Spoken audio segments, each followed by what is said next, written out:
Okay, so just picking up where we left off, I think we left off on Washburn's stages of change. So I was talking about thinking there needs to be a stage in between stage 2 and 3. So stage 2 um, talks about being defined as more like a teenager, being a little bit immature.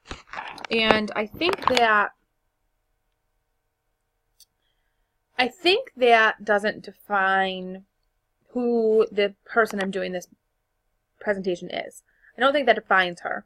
I think there's a ginormous jump from stage 2 to 3, and I don't think it encapsulates everybody.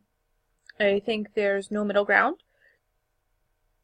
So I think if I was choosing a stage for my interviewee, I would have to choose stage 3, because I feel like she fits more of the criteria in stage 3 than she does stage 2.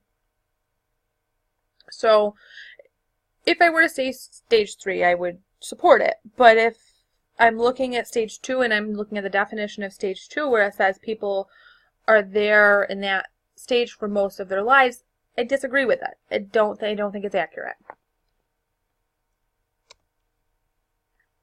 So moving on, I wanted to talk about the psychodynamics of ritual.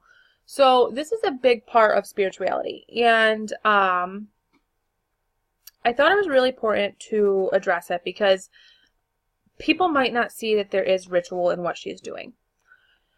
So earlier I talked about meditation being something that she does. She doesn't believe she's doing. But I would define her ritual as going out into nature. So I think this is what makes her different. I think this is what makes her unique for this assignment, and I think that she's not recognized enough for this being a spiritual practice for her. So the article by Hodge discusses the importance of rituals for coping. One thing that she talked about early on was coping skills and how going out into nature and doing what she's doing, is just important for coping skills, and as it could be for a spiritual path.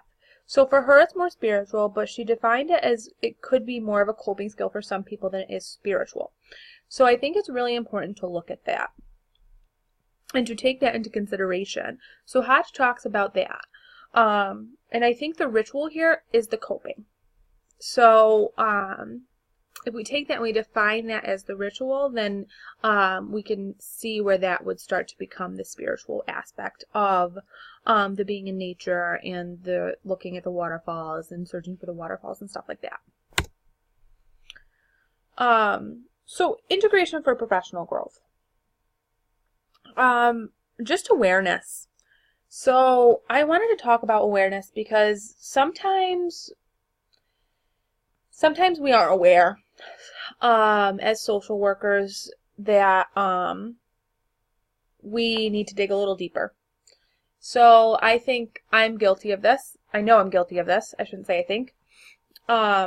Because I had to dig deeper for this project, and I'm not gonna lie, it sucked at first. So when I first seen this project, I was like, oh my god, how am I gonna do this? I don't think I can do this.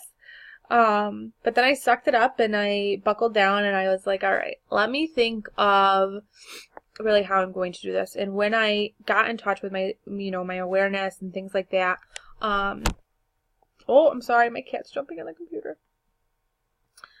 When I got in touch with that kind of stuff, then it was a different story.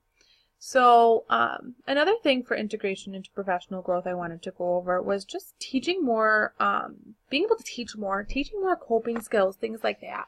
So even if we could just like practice this and gain some real life experience, which ties into the third bullet, then we could teach our clients, this is what it's like.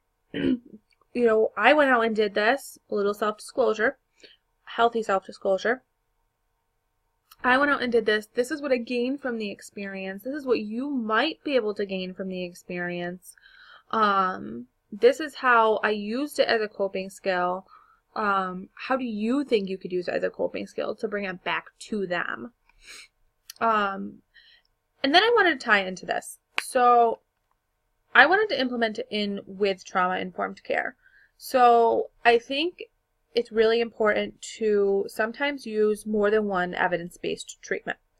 So if we're taking spiritual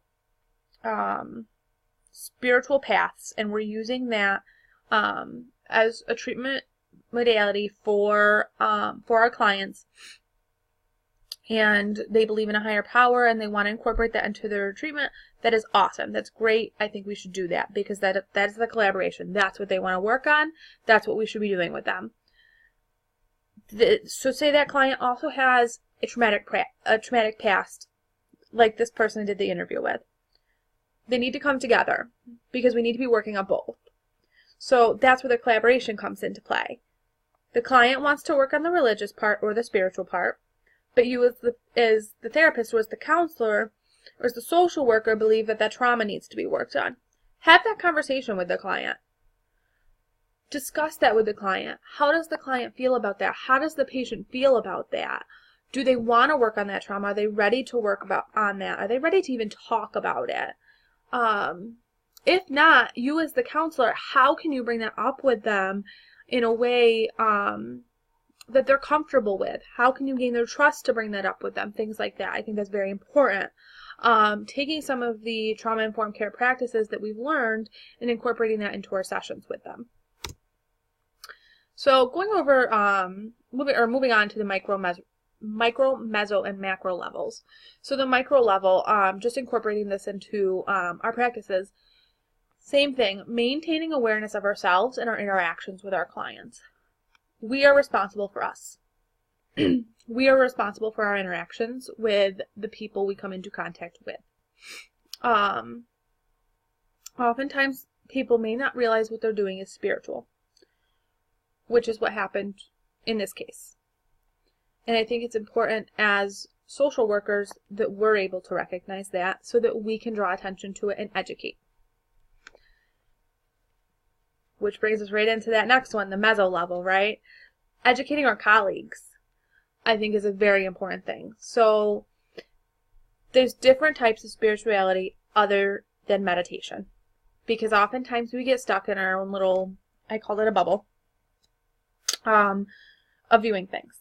So we're comfortable, right? There's a sense of normal and comfortable. We don't like change, things like that. That's how our clients are. That's how we are. It's human nature. So being okay with educating our colleagues, there's nothing wrong with it. It's okay. It's not a bad thing. It's a good thing.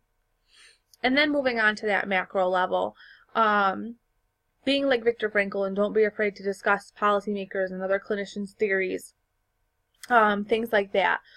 Because logotherapy wouldn't be around if he did nothing. And then just going over some of my references here so you guys can take a look at them.